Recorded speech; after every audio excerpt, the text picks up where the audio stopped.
ॐ अखण्डमण्डलाकारं व्याप्तं येन चराचरं तत्पदं दर्शितं येन तस्मै श्रीगुरवे नमः। रामाय रामभद्राय रामचन्द्राय वेधसे रघुनाथाय नाथाय सीताया पतये नमः। श्रीराम राम रामेति रमे रामे मनोरमे सहस्रनाम तत्तुल्यं रामनाम वरानने। हरे कृष्ण कृष्ण कृष्ण हरे हरे हरे राम राम राम हरे हरे। सर्वेभ्यो नमः। सर्वेषां कृते स्वागतम्. So the very first shloka in Srimad Ramayanam is this: tapas-sva ya-niratam tapasvi vagvidam varam naradam paripapracha valmikir munipungavam. So Valmiki Maharishi, who wrote the Ramayana, he explains in the first few chapters of the Ramayana why he wrote this book, why he wrote this great grantha. So just like when we write a paper or we write a book, we give a motivation why that particular piece of literature was produced by us. In the same way, our granthas also did this. And so here, this shloka says that Valmiki spoke to his guru, Sri Narada. Narada Rishi is the guru of Valmiki. So what did he say? This shloka says, tapas-sva ya-niratam. It describes Narada Muni. Narada is a person who is completely absorbed in two things. One is tapasya. He is very austere. He performs tapasya all the time. And he's also swadhyaya-niratam, means he's engaged in swadhyaya, self-study. Okay, these two things, they go together. Swadhyaya is studying, learning, improving our knowledge, and tapasya. So Narada is described as somebody tapas-swadhyaya-nirataha. The next word tapasvi refers to Valmiki Maharishi. Valmiki Maharishi himself is a tapasvi. And Vagvidam Varam, that is Narada, the one who is an expert or who is the greatest among the people who know the art of speech. Vagvit. Vagvit means one who knows the art of speech. What to speak, when to speak, how to speak, correctly speaking the right thing at the right time, and delivering it properly to the intended person. So, Tadrisham Naradam, such a Narada, Valmikihi Munipungavam. Narada is the best among the Munis. And Valmiki Maharishi asked him the following questions. Okay, so the first shloka just says that Valmiki Maharishi asked the following questions to Narada Muni. So, what are the questions he asked him? Let's see them. Valmiki Ruvacha.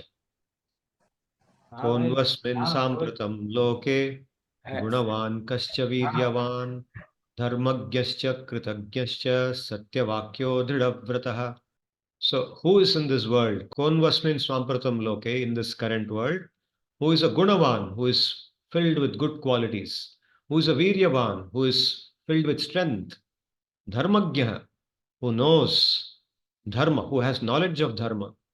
Kritagya means one who is grateful, one who has gratitude in him for all that he has got from others, the knowledge, the favors, etc. Satyavakya, one who is whose words are always truthful, who always speaks the truth. Dridhavrataha, one whose vow or commitment, one who makes commitments and remains firm in those commitments. He is a uttama. He never goes back on his commitments. Okay. In this world, who is there of these qualities? Valmiki Maharishi is asking his guru, Narada. Charitrena chako yuktaha sarvabhuteshu kohitaha vidwan kah samarthascha vidwan kah samarthascha kaschaika priyadarshanaha. So one, who is the person who has the appropriate character, whose character is yuktaha, means appropriate. Sarvabhuteshu kohitaha, who is thinking always about the welfare of other living beings, who does welfare to other living beings. Vidwankaha, who is a scholar among the people. Samarthascha, who is capable. Kaschaika priyadarshanaha, one whom people, when they see him, they feel affection, who is affectionate to people. That is one meaning of this word Priyadarshana. Another word is one who is very good looking, Priyadarshana, who is very sweet, attractive to look at. Who is there in this world who is having these qualities? आत्मवान् को चितक्रोधो द्युतिमान् को न सूयकः कस्य बिभ्यति देवाश्च जातरोषस्य संयुगे. Atmavan, who is a person who has controlled his mind. Jitakrodha, who has controlled his anger. Dyutiman, who has got a luster about him, who is effulgent. Anasuyakaha, one who doesn't have any dvesh, any bad feelings towards other people. Kasya bibhyati devascha jataroshasya sanyuge. Whom will the devas be afraid of, or whom do the devas fear if they encounter that person in a battle and he is filled with anger? In a battle, the parties are filled with anger. So, who, when encountered in the battle filled with anger, even the devas are afraid of encountering? They don't want to encounter. Who is there in this world like that? Now, Sri Narada Muni replies. Okay, so he's going to talk about Sri Ram. Sri Narado Vacha. What does he say? He says, Bhavo durlabhaschaiva ye tvaya kirtita gunaha mune vakshamyaham buddhva tair yuktaha shruyatam naraha. Oh, dear Valmiki, you have actually cited a rare combination of qualities. Bhavo durlabhaschaiva. You have cited these kind of qualities which together very rarely exist in anybody. But, O Muni, I will now tell you, I will think over it and I will tell you that person who is endowed with these qualities. Who is that? Ikshvaku Vamsha Prabhavo Ramo Nama Janeshutaha Niyatatma Mahaviryo Dyutiman Dhritiman Vashi.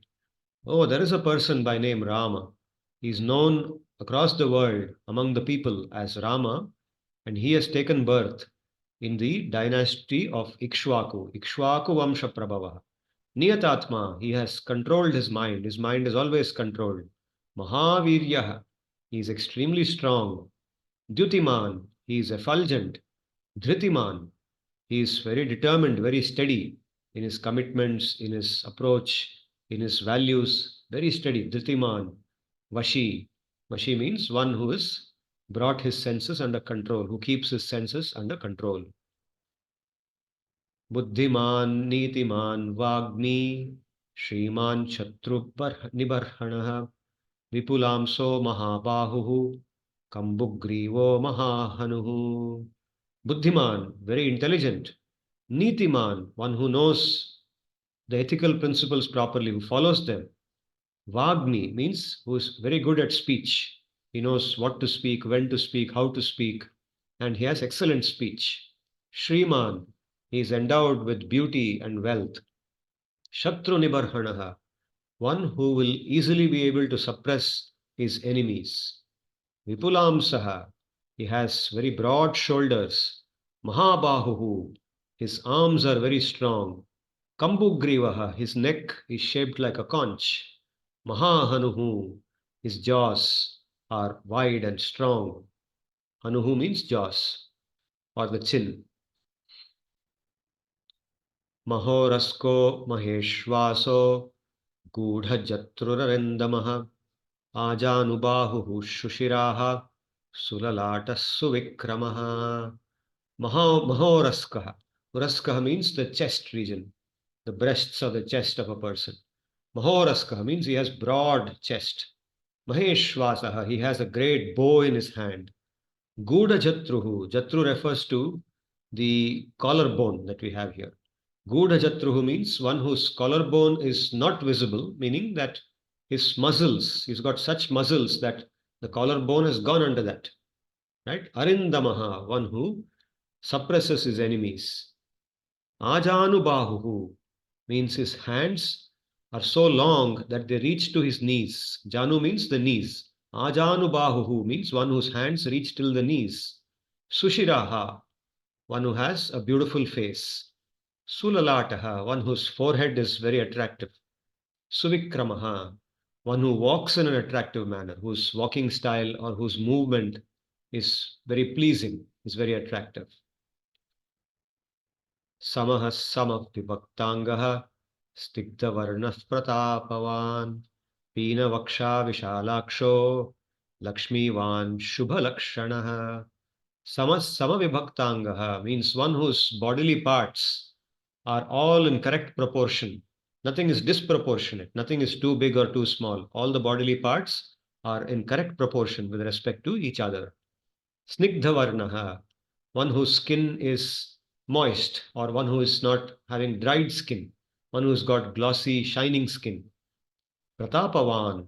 Pratapavan means one who's majestic, dignified, one who looks always conducts himself with majesty, dignity, grace, not undignified, not cheap. Okay, Pina Vaksha, one whose upper body is well nourished. It's got nice muscles. It doesn't look emaciated. It doesn't look malnourished. Pina Vaksha. Vishalakshaha, one who has large eyes, large beautiful eyes. Lakshmivan, he's got Lakshmi with him. And Shubha Lakshanaha, one who has all good qualities in him. Dharmagyaha Satyasandhascha Prajanam Chahite Rataha Yashasvi Jnana Sampannaha Shuchir Vashya Samadhiman. Dharmagyaha, one who is knowledgeable in dharma. Satyasandha, matlab जिसका संधि, one who is united with the truth, जिसका संधि सत्य के साथ है. संधि सत्य के साथ है का मतलब he is always united with the truth, he is always truthful. Prajanam cha hite rataha, he is always absorbed in the welfare of his citizens. Yashasvi, who has got fame, very famous. Jnana sampannaha, he is endowed with knowledge. Shuchihi vashyaha, means he is always clean. Antashuchihi bahishuchihi, internally, externally he is always very clean. And vashyaha, one who is always controlled. He is never out of control, he is always in control. Samadhiman. Samadhiman means one who is always in a state of samadhi, meaning that he is always focused. His mind is not wandering here and there. He's got a focus on what he is doing. He's always in a stage of focus. He's absorbed, grave. Prajapatis sama Shriman Dhata Ripunishudanah Rakshita Jiva Lokasya Dharmasya Parirakshita. He's just like the Prajapati. Prajapatis are people who are responsible for giving birth to offspring and protecting them. So he protects his people. Shriman, he is endowed with Shri, beauty, wealth, etc. Dhata means he bears, he sustains. He sustains, he knows how to rule in a sustainable manner. Ripunishudanaha, one who kills his enemies. Rakshita, Jiva Lokasya, protects the entire world, all the Jivatmas, all the living beings, not just human beings, but all living beings are protected by him. Dharmasya Parirakshita, he also protects Dharma. Parirakshita means comprehensively. Pari means comprehensively. Parirakshita, Dharmasya Parirakshita, comprehensively protects Dharma. Rakshita swasya dharmasya swajanasya cha rakshita Veda Vedanga Tatvagyo Dhanur Vede cha nishtitaha. He not only protects dharma as a whole, but ensures that he himself follows dharma. Swasya dharmasya rakshita means he ensures that he never violates the dharma that he is supposed to perform. He always protects his own dharma. Swajanasya cha rakshita, he protects his own citizens. Veda Vedanga Tatvagya, he is knowledgeable in all the Vedas and the Vedangas. Dhanur Vede cha nishtitaha, he is an expert in Dhanur Veda, or the art of war, or the art of wielding weapons, Dhanurveda. Sarva Shastrartha Tatvagyo Smritiman Pratibhanavan Sarva Loka Priya Sadhuhu Adinatma Vichakshanaha. He is an expert in the conclusions of all the Shastras and their meanings, the fine meanings of the Shastras and their conclusions. Sarva Shastrartha Tatvagya, he is an expert in that. Smritiman means he has a strong memory, he will not forget. Pratibhanavan, Pratibha means that effulgence or luster about somebody, ojas we say sometimes, right? He's got ojas about him, charisma. So he's got that charisma. Sarvaloka priyaha, he's very dear to the entire world. All people like him. Sadhuhu, he's a saintly person. Sadhuhu means one who conducts himself appropriately. Sadhu. Adinatma. Adina. Dina means one who is weak, depressed, low, dejected. Adinatma means one who is always cheerful, opposite of that, opposite of one who is depressed. Very cheerful personality. So if you go in his presence, you will also feel cheered because he's so cheerful by nature. Vichakshanaha. Vichakshanaha means one who is very intelligent, clever, who is not just somebody who follows the textbook, but he's also a person who knows practically how things work. Vichakshanaha. Sarvadabhigatas sadbihi samudra iva sindhubihi आर्यः सर्वसमश्चैव सदैव प्रियदर्शनः सर्वदा विगतः सद्भिः समुद्रः इव सिन्धुभिः. Just like the rivers, they are all flowing towards the ocean. In the same way, the saintly people and the good-natured people, people with good qualities, are always going towards him. They always seek him out. Okay, sarvada vigatah sadbihi. Sadbihi, the saintly people or the good-natured people, people with good intentions will always go towards him. Just like the rivers flow into the ocean.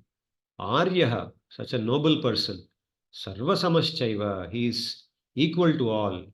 He is not partial to somebody. He is equal to everyone. He doesn't judge he doesn't give favors to people only who are dear to him and disfavor people who are away from him. He is equal to all. Sadaiva Priyadarshanaha. He is always very good looking, always good to look at. Okay, or always very affectionate. He is always seen with affection by people, and he always he reciprocates with affection with everybody. Such as sarvagunopetah kausalyanandavardhanah samudra iva gambhirye dhairyena himavaniva. So such a person, this person Rama that I am describing, he is endowed with all good qualities, and he continuously increases the happiness of his mother Kausalya. Kausalya Nandavardhanaha, all the time, because of his presence in her life, Kausalya's happiness is always increasing. Samudraha iva gambhirye. He is just like the ocean in depth. He's a very deep personality. And dhairyena himavaniva. Just like the Himalayas are always steady. They are strong, steady, fixed. Nothing can shake them, unshakable, right? Just like that, he is in his determination, in his steadiness, steadfastness, he is just like the Himalaya. Vishnuna sadrisho virye somavat priyadarshanaha kalagni sadrishaha krodhe kshamaya prithvi samaha. He is just like Vishnu in his strength, and he's as beautiful as the moon, Somavata. Like the moon is considered a very beautiful, the most beautiful object in the sky. So he's just like that. He's very beautiful. Kalagni sadrishaha krode, but don't mistake him to be somebody who's just soft and weak.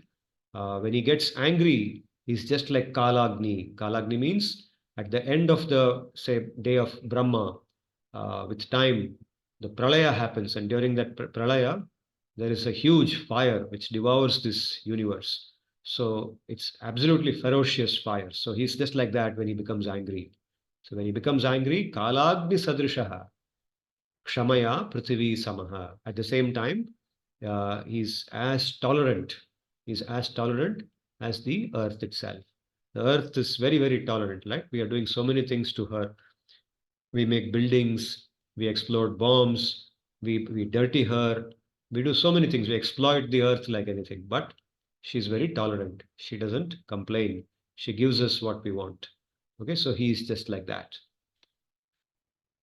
Dhanadena samastyage satye dharma ivaparaha tamevam gunasampannam ramam satyaparakramam. So he's just like the Kubera, like Kubera, who is the king of the Yakshas, in the matter of giving in charity or in the matter of sacrificing. And in the matter of speaking the truth, he's just like a second Yamaraj. Yamaraj is supposed to be the upholder of truth. Dharma haiva dharmaha iva aparaha dharmaha iva satye, in the matter of truth. Tameva guna sampannam ramam satya parakramam.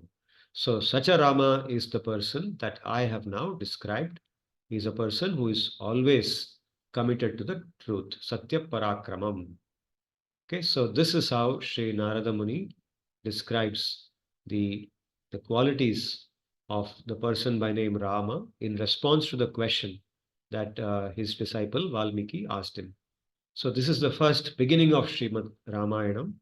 And after this, in the same chapter, Sri Narada Muni goes on describing all the kinds of activities that Sri Rama did. In other words, in the next few shlokas, he gives us a summary of the whole Ramayana. Okay. Now, then in the second chapter, there's a very beautiful story which I will narrate, and that initiated Valmiki's writing the Ramayana. Okay, Ekada Tamasa Nadi Tire, on the banks of the river called Tamasa, which is not very far from Mother Ganga. Valmiki had his ashram near that. And one morning, he was taking a walk along the banks of the ashram, just like we go for a morning walk. So he was going for a walk along the bank of the river and soaking in the beauty of the river, along with his disciple. One of his disciples called Bharadwaj was with him. And so, along with Bharadwaj, he was walking in the beautiful dawn time, absorbing the beauty of the river and the surrounding forest and the clear water of the river. And he was telling his disciple Bharadwaj, look at this water, it is so pure. It's just like the mind of a pure personality. So, what a nice time it is to be here. So, he's walking along the river, on the bank of the river, and suddenly he sees a pair of birds. Okay, in English, these birds are called lapwings.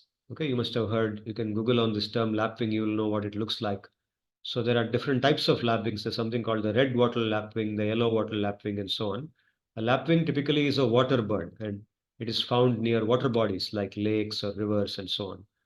So he sees these two lapwings, and in Sanskrit they are called krauncha pakshi. Okay, so he sees a pair of krauncha pakshi, one male and one female. And in the early morning, dawn time, they are both having a very romantic experience with each other. The male and the female, they're speaking, they're making very soft noises, very romantic, soft cooing noises to each other, enjoying each other's company. And both of them are filled with that calm, with that desire to, enjoy each other's company. So, in that mood, as Valmiki is watching this beautiful scene, he is relishing it. He's saying that, oh, what a nice creation of Bhagwan. It's such a beautiful scene this is. As he is relishing that, suddenly a hunter, a cruel hearted hunter, Nishad. Okay, hunters in Sanskrit is called Nishada. The Nishada appears in front of him there. He's also been tracking, he's looking for his hunt. He's hunting and he has found these birds and he appears there near Valmiki. And the next instant, he shoots an arrow and he kills the male bird. Before Valmiki realizes what happened, the male bird has got an arrow in its chest and it has fallen down and it has died. It's bleeding. And seeing that immediately, before Valmiki can do anything, the female bird, who was until that point of time in a very romantic mood, suddenly goes into a mood of panic. She starts wailing and she starts crying pitifully, and she watches her own lover flapping his wings. He's dying. His wings are flapping. He's gasping for breath. He's about to leave his body. And the female bird, looking at that, is simply wailing. She's crying. She's shedding tears of pain, anguish. One moment, romantic mood. The next moment, a very gruesome situation. Just imagine. So Valmiki suddenly sees all this happening, and his heart is completely filled with pity for that female bird. He says, my God, what happened? How can how can this happen? So in that moment, uh, utterance comes out of his mouth. He looks at the hunter. He's very upset with what the hunter has done. How can somebody do this? How can anybody with any human, in a human form, perform a cruel activity like this? So he looks at the hunter and out of his mouth comes a shloka. This is the shloka that comes out, and this is the very one of the most famous shlokas in our Samskriti. And it is in the second chapter of Ramayanam in the Balakanda. Ma nishada pratishtham tvam agamah shashwati samaha yat krauncha mithunadekam avadhihi kama mohitam. Ma nishada, oh hunter. Ma means not, it's a negation. Ma is a word used for negation, like na. Okay, ma is like na. Ma nishada. Pratishtam tvamagamah shashvati samaha. May you not live very long, he says. Shashvati samaha ma pratishtam tvamagamah. May your life not last very long from now. In other words, may you die soon. Why? Because yat krauncha mithunat ekam. Because among a pair of krauncha birds, mithunam specifically means a romantic couple. Okay, mithuna can be used for generally a couple, but here it means a couple which was in a romantic mood. Okay, in that mood, krauncha mithunat ekam avadhihi kama mohitam. One which was in a mood of love for his partner, in that condition, you have come and killed it. You have come and performed such a cruel activity. Yat krauncha mitunadekam avadihi kama mohitam. Therefore, may you not live very long. May you die immediately. Ma nishada pratishtham tvam agamah shashvati samaha. Yat krauncha mitunadekam avadihi kama mohitam. So this shloka spontaneously comes out of his mouth. He's not analyzing it logically. He's not thinking logically and uttering it. It just comes out of his mouth. And then he turns away from there. That scene is over. And as he is walking back with his disciple, he starts reflecting on what came out of my mouth. He starts going through these words and he tells his disciple, did you realize what happened? Normally I speak in sentences, but now a whole verse came out of my mouth. A shloka came out of my mouth. Do you realize something exceptional has happened now? So they reflect upon it, and Bharadwaj points out to him that it's actually a properly composed shloka. It is not just some arbitrary composition of arbitrary arrangement of words, but it follows all the rules of shloka formation, right? So he points that out, and as Valmiki is wondering why that happened, how did that happen? It never happens by itself normally. So how did that happen when I saw this scene? So he goes back to his ashram and suddenly he has a visitor. Lord Brahma appears there. And then there's a conversation between Brahma and him. Brahma is the guru of Narada, right? He's the father of Narada and the guru of Narada, which means the Parama Guru of Valmiki. So there's a conversation in which Brahma tells him that, look, I planted this shloka in your mouth. It's by my arrangement that this shloka came out. And this shloka actually is to tell you that you should now write about Ramayana. You heard about Ramayana in a concise manner from your Guru Narada just now. And now I want you to elaborate and write in thousands of verses the whole charitra of Rama, the whole story of Rama, the sweet story of Rama. Okay, so now, very interestingly, this shloka, this particular shloka, is a double meaning shloka. Means there are two meanings in this shloka. One meaning I have just explained to you. That first meaning, the more direct meaning, is about Valmiki's upset pronunciation on the hunter, saying that he should die immediately.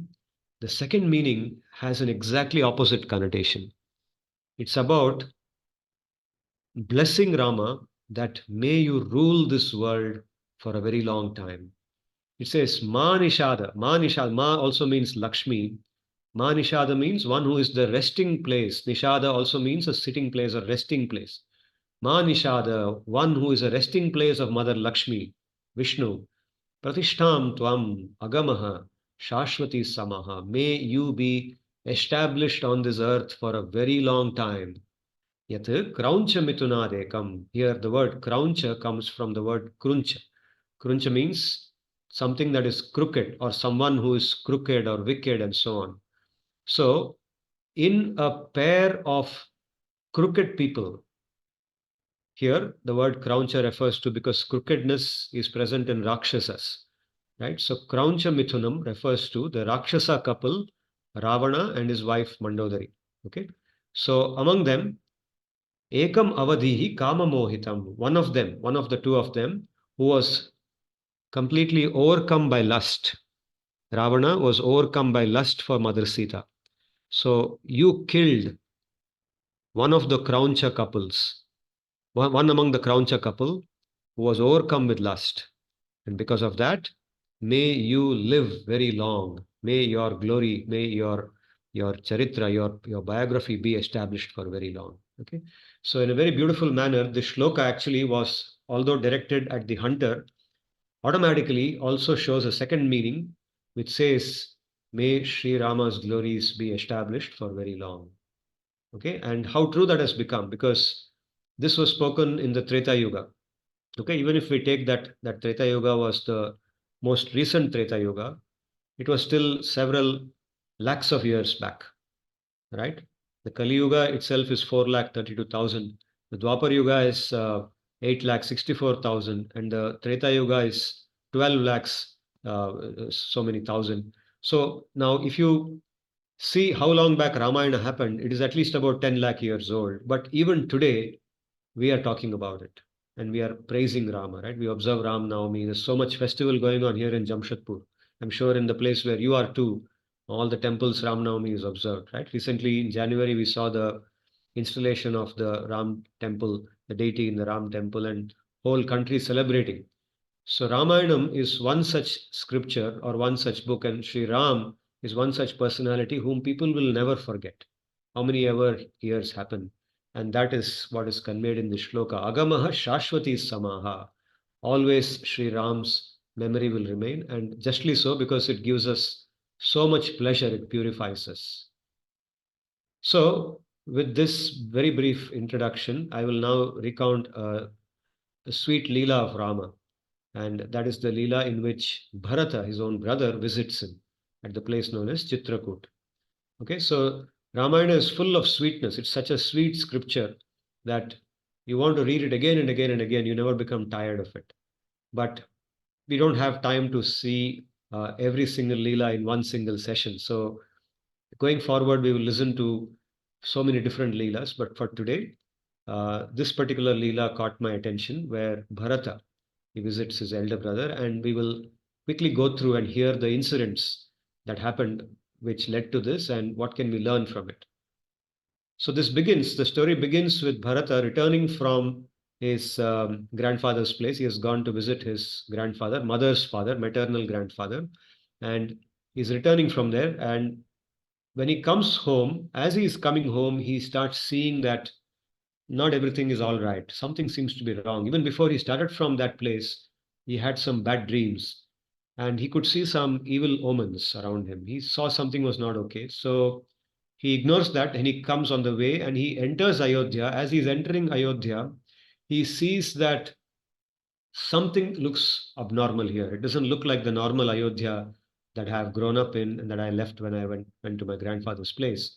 Something is different. So he gets down from the chariot very cautiously and goes into the palace and goes to his mother's room. The very first person that he would want to see naturally is his own mother. So he goes to his mother's room. He offers his respects to her. He offers pranam to her, touches her feet, and then he asks her, is everything okay? And she tells him, yes, of course, everything is all right. And she then narrates to him what happened. First of all, she tells him that your father is no more. Your father has passed away. And then she tells him all the incidents that happened which led to that, including Rama's going to the forest. So hearing this, Bharata is extremely pained. He's shocked actually. He never expected this. So in pain and shock, he says, I don't want to accept the throne. You may want to make me the king, but I don't want to become the king. Only Rama, only Sri Rama, my elder brother, is qualified. सिर्फ उनके अधिकार है, उनके लिए अधिकार है. मुझे अधिकार नहीं है, बिल्कुल नहीं है. I will not accept the throne. So he just looks at the arrangements. Actually, Mother Kaikeyi has made arrangements for his Rajyabhishekam to happen. Okay, she's eagerly waiting for him to come. She's more interested in him becoming the king than even her own husband's passing away. So it's a very awkward thing to say this, but that's the truth, and that's how it's described in the Ramayana. It shows all the arrangements are made, and when Bharata sees all that, he's even more pained, seeing the arrangements for his Rajyabhishek, and he says, "No way, I'm going to accept this." And immediately he orders his people, his ministers and others, that please make arrangements to go and find Rama wherever he is and bring him back. That's the first thing we should do right now. And that is done. He spends one night in complete agony. He gets up in the morning, is extremely depressed, very unhappy, and then he leaves to the forest.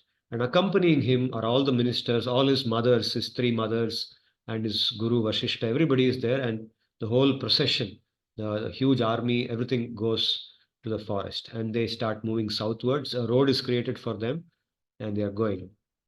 And eventually, he reaches a place called Shringaverapura. Shringaverapur is located on the bank of Ganga. You see, Ayodhya is north of Ganga.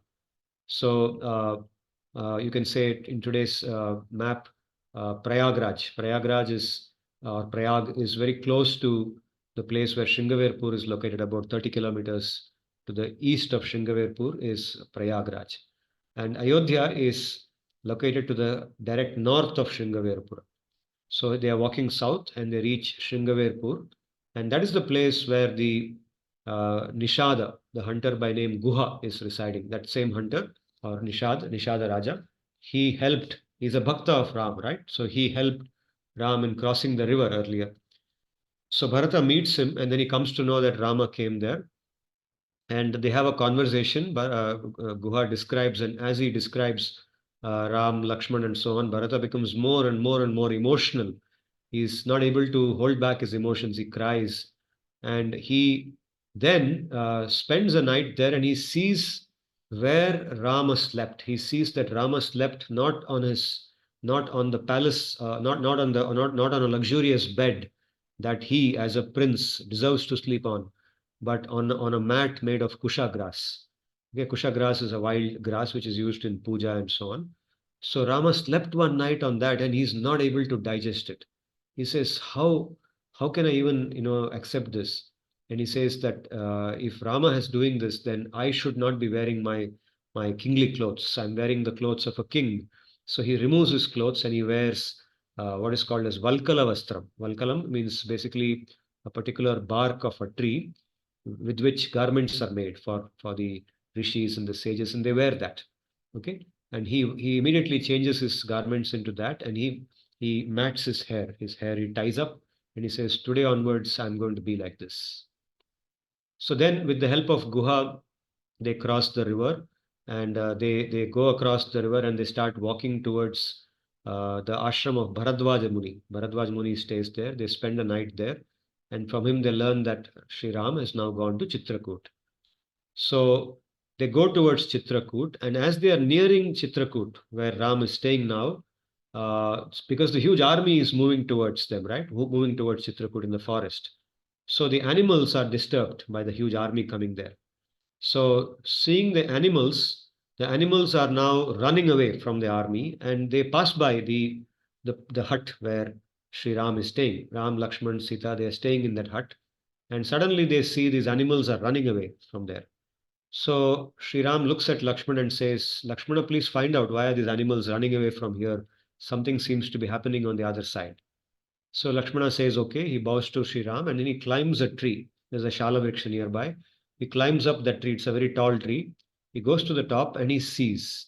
He immediately realizes that his brother Bharata is coming from Ayodhya, and he's coming with a huge army. So seeing that, he concludes in his mind that Bharata now not only wants the kingdom, but he wants to finish Rama. He wants to eliminate Ram so that he can rule peacefully. He doesn't have to worry about Rama coming back after 14 years. So he is coming with a bad intention for Ram, and Lakshmana gets down and reports this to Ram, and he's very angry, and he expresses his anger to Rama, and immediately Rama corrects him. He says, "No, you have misunderstood." And he tells him about Bharata's good qualities. He says, "What wrong has he done to you? He's always been good to you." And Bharata is the person with the best qualities you can find in any human being. He is the best among best of best beings. So therefore, please don't speak like this ever. Please don't speak like this about Bharata. And Lakshmana immediately becomes very embarrassed. He's embarrassed that he made that mistake, and he very humbly accepts what Rama says, and he stands quietly next to him. Then Bharata reaches the Citraku ashram, and he is not able to hold his tears. It's a very emotional moment for him to see Ram. He goes and falls at the feet of Ram, and then Ram embraces him. Rama picks him up and embraces him, and makes him sit down. And once he has calmed down, Rama asks him, please tell me the reason you have come here. Why have you come here? What was the reason for you to come here? Immediately, Bharata says that, Sri Ram, you are the king. I'm not the king, and I don't have any adhikar in your presence to rule this kingdom. Please come back immediately. Please come back immediately and take the kingdom, and don't stay here anymore. I can't bear to see you here. I can't bear to see you in this condition. Okay, so then following that, there is a very elaborate conversation between Bharata and Rama. And in that conversation, repeatedly, many times, at least 5 different times, Bharata asks Rama to come back to Ayodhya and give up that Vanavas. He says that my mother has made a mistake, and this is not correct. But Rama says that no, uh, I have I have decided to fulfill my father's promise to my mother. My father had made a promise, he had given her a boon, and she has asked for that boon. And now it is my duty to fulfill it. I have told him that I will do this, and I will do it. I will not break this vow. Okay.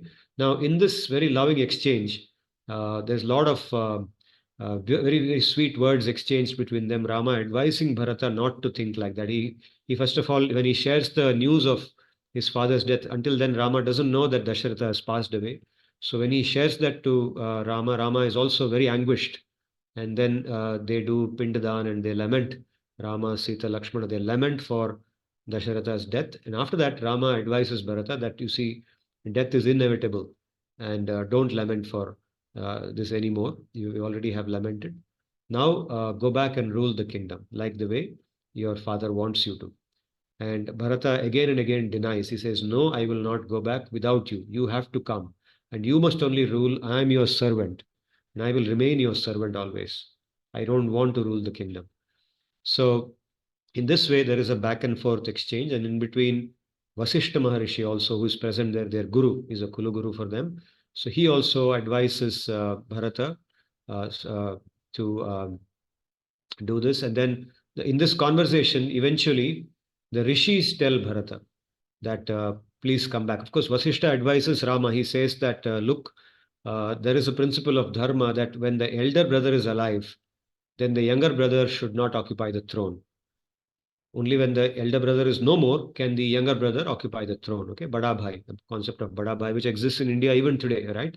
The elder brother in many families, he may be in a business family especially, he will always be at the head of the business. The younger brother will follow what he says. Of course, it's not there in all families, but many families, traditional families, still follow it. Okay, and this is part of our Samskriti. So, in this conversation, we see that there is a, you can say, a clash between two principles, two dharmic principles. One is this principle that when the elder brother is alive, the younger brother should not occupy the throne or should not become the head of the kingdom. The other principle is that whatever promise you have made to your father, you cannot break that. You have given a vow, right? Now Rama is fulfilling that vow that his father has to keep to his mother. He has taken up that thing, that commitment to his father, and he will not break that. He has decided. So if he breaks that, that will become adharma. Similarly, if uh, Bharata rules the kingdom as the king, that may also seem like adharma because Rama is still alive. He's still present there. So how can he rule the kingdom? So two principles of dharma, this are in conflict. So how do you resolve it? It's a dilemma. This is called a dilemma when two things are in conflict, and both have to be done, both have to be followed, but both can't be followed together. It's impossible to follow both together.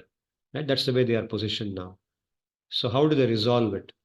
So as this conversation happens, the rishis, there are certain rishis also who are present along with Vasishta and so on.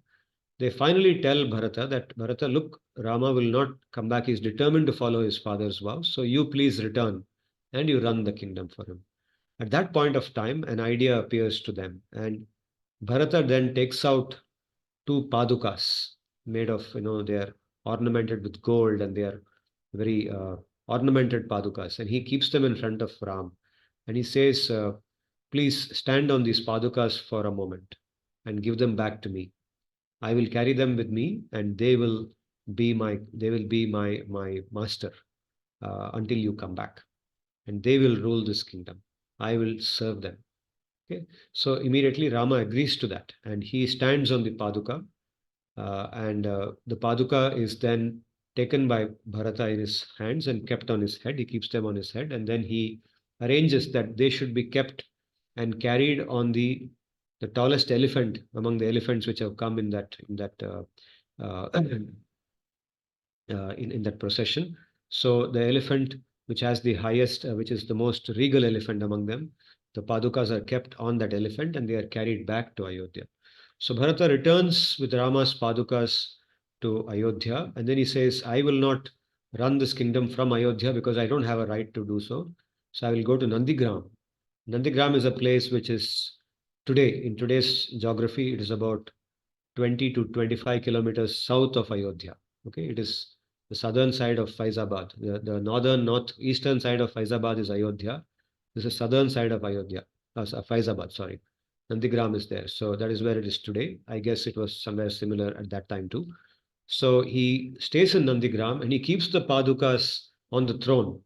And he says, I am a servant of this throne, this padukas. And on behalf of the padukas, I will do all the duties that a king should do. But I will always think of myself as a servant of these padukas. I am not the king. In his mind, he is not the king. Right? In Rama's mind, Bharata is ruling the kingdom. So the promise made to his father that he will go to the Vanavas for 14 years and Bharata will rule the kingdom. That is fulfilled. That is not broken. That is fulfilled. And Bharata is ruling the kingdom. He is practically the king. For all practical purposes, he is the king, although he is not Abhishikta. उनका अभिषेक नहीं हुआ, राज्याभिषेक नहीं हुआ, फिर भी वो राज्य को वही चलाते हैं. So in that sense, he is the king. And in Bharata's mind, he is not the king. He is only a servant. He is a naukar. He is a sevak of the Padukas. So in that mood, he runs the kingdom for 14 years. And before leaving Citraku, he also tells Ram that, Ram, please ensure that you will come back when 14 years are fully complete. Because if you take one more day than that, then I will end my life. I won't be able to live without you. And every day that you are not here, I will only be thinking about you. And I want my mind to be always fixed in you. My mind will always be thinking about you and only you. And I'll be ruling this kingdom on your behalf.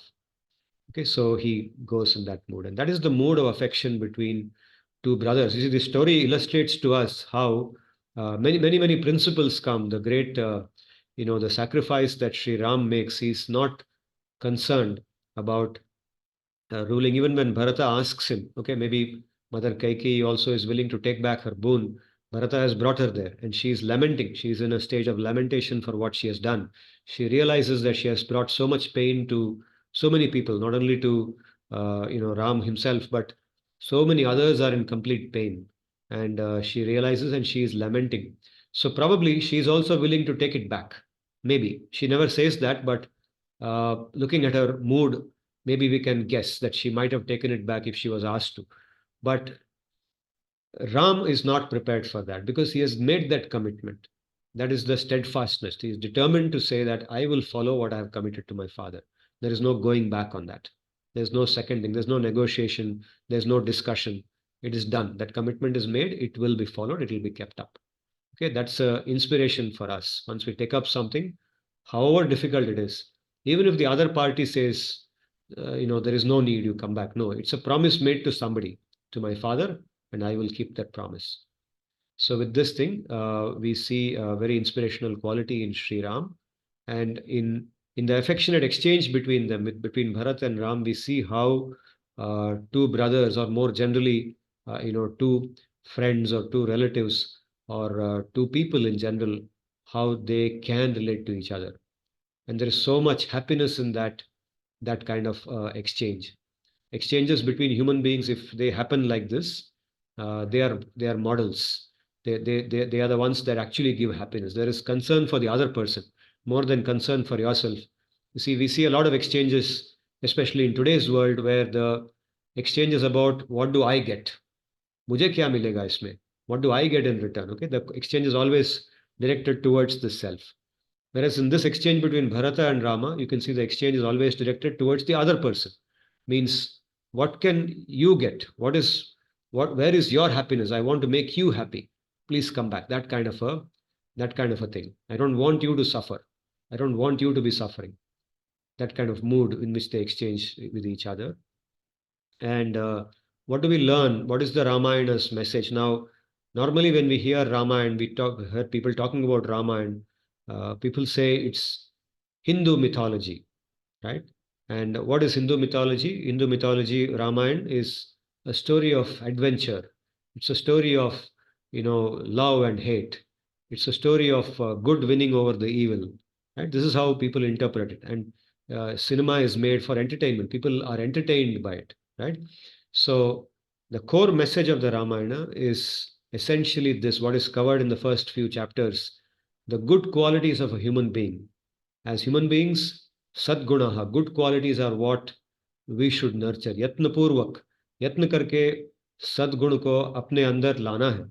We have to cultivate this, foster this. तो इससे क्या होगा? अंदर की शक्ति बढ़ेगी, चित्त शक्ति बढ़ेगी. अगर सद्गुण है तो शक्ति बढ़ती है. So strength comes not from going to the gym, merely from going to the gym. By going to the gym and eating protein, we build our muscles. We become physically strong, but we may remain internally hollow and weak. Internal strength comes from good qualities. The good qualities we heard of Ram, the qualities of sacrifice, the qualities of tapasya, the qualities of honesty, being absolutely honest and nishkapat. Nishkapatta is the most fundamental quality in the path of bhakti. And it is that quality, nishkapatta, which attracts Bhagavan to us like nothing else can. Nishkapatta. It's not about how much japa we have done. We have done 8 hours of japa. Some people say that I did 8 hours of japa. I did 5 hours of japa. So that is like saying that, okay, now that I've done 8 hours of japa, Bhagavan better listen to me. No, that's not the way it works. Bhagavan is attracted. Bhagavan can be brought into our life through attraction. And how does the attraction happen? Attraction happens by developing good qualities. If we develop good qualities, Bhagavan becomes attracted to us. And the most attractive quality to him is that quality of being genuine, being nishkapat, not having any cheating mentality.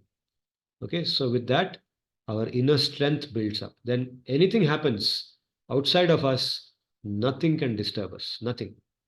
Not even the most dangerous thing can disturb us if we are internally very strong.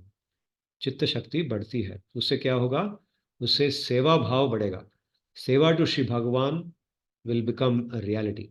We get into seva. Seva opportunities come, the more strong we are, the more pure we are, right? And seva happens. And when Bhagavad seva happens, what happens? We become happy. This is the goal of life. Ananda, Nitya Ananda, right? Eternal happiness, pure happiness, prema, love. So this happens when we do seva. Okay, so you see a chain there. Good quality, सद्गुण से चित्त शक्ति बढ़ती है, चित्त शक्ति से भगवत सेवा प्राप्त होती है और उससे आनंद बढ़ता है. So this is exactly what Ramayana is teaching us. The entire Ramayana essentially is written to teach us this. Right? So with these words, I will stop for today. And we have almost covered the 1 hour that we are supposed to do today. And if any of you wants to share anything, any thoughts, please feel free to do so. The Lord Rama was not angry with his mother when she sent her to the forest and everything.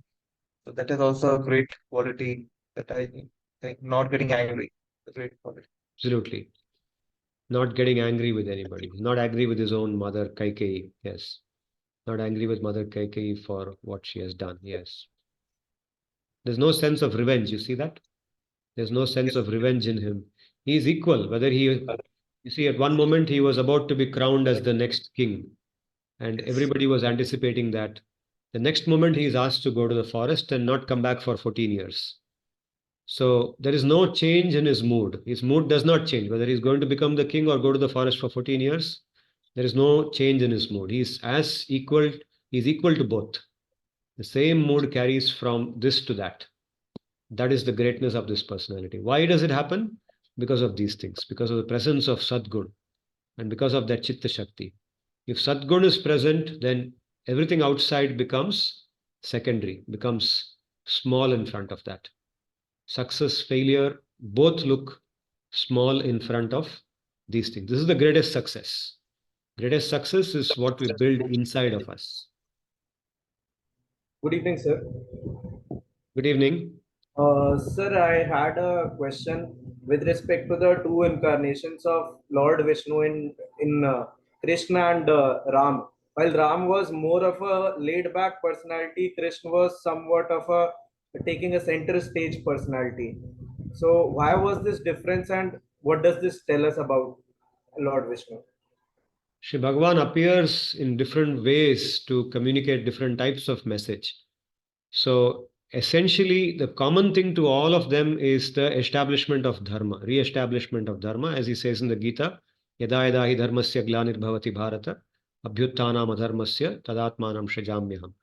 So that is the common thing, but differences come depending on the kind of specific activities that he wants to display to the human beings, the kind of mood with which he relishes the seva that bhaktas do to him. For example, in this role as Sri Ram, he takes seva from Hanuman and the Vanaras. The Vanaras are engaged in the biggest project that they can imagine, right, to bring back Mother Sita. But in his appearance as Sri Krishna, his one predominant focus that he has is to establish dharma and give, for example, Bhagavad Gita. The Bhagavad Gita is a what do you call a sutra, you can say, or a principal text for the Kali Yuga. In the beginning of Kali Yuga, it is spoken by him, right? So he gives the Bhagavad Gita and performs other leelas to initiate that smriti about him. Of course, in both appearance as Sri Ram and as Sri Krishna, he performs various leelas like killing of Rakshasas, and that it is very common. He kills different types of wicked personalities in both of them. He speaks in the appearance as Sri Ram. Of course, he displays a very human-like. Uh, he plays a very human-like role, right? So if you he doesn't display anything by which somebody can think of him as Bhagavan. Performs extraordinary activities, but as a human being. He acts as if he's a human being, an extraordinary human being, and shows a role model for a human being. As Krishna also, in many leelas, he does that, but he also performs stupendous leelas like lifting Govardhan, where his Bhagavata is seen, his extraordinary powers are seen in that, right? So these are some differences. I think with different moods, different intentions, Sri Bhagavan appears. Thank you, sir. Of course, the leela of him appearing as Krishna is also, his original form. Krishna is the original form of Bhagavan. Ram is a derived form. It's not his most original form. Most original form is the form of Sri Bhagavan in Gokul, Gokula Vrindavan, as a cowherd boy. You see that pure form, naive, pure form. So in that particular appearance, he also shows us that form, reveals that form in those leelas also. Vrindavan leelas are manifest in that appearance. Thank you, sir. So I'm happy that so many of you came here and gave me an opportunity to speak on Ramayanam today.